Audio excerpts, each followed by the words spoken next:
Patuloy na pinag-uusapan sa social media ang tambalang maybe ni Raisa May Dizon at Bimby Aquino matapos itong purihin ni Aiza Sigera.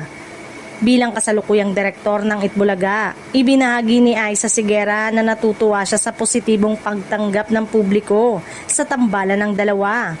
Ayon kay Aiz, kitang-kita ang natural na chemistry ni Raisa May at Bimby kaya naman marami ang naaaliw sa kanila. Bilang direktor, sinabi niyang masaya siyang nakikitang nagugustuhan ng mga manonood ang kanilang mga eksena at bukas siyang mas i-push pa ang kanilang tambalan.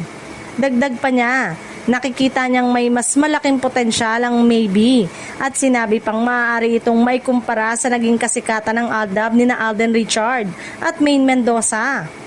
Para kay Aiz, walang masama kung bigyan ng pagkakataon ng bagong tambalan na mas makilala ng publiko. Nang tanungin naman kung nakaka-relate siya sa love team ni Raisa May at Bimby. Pabiro niyang sinabi na nakalimutan na niya ang bahagi ng kanyang buhay na may kinalaman sa love team.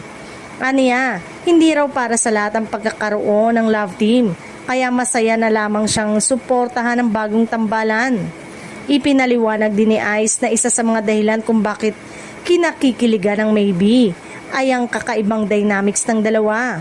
Kabilang na ang malaking agwat sa kanilang tangkad na nagiging dahilan upang mas maging aliw ang kanilang mga tagpo. Naniniwala siyang malayo pa ang mararating ng tambalang ito kung patuloy na susuportahan ng mga manonood.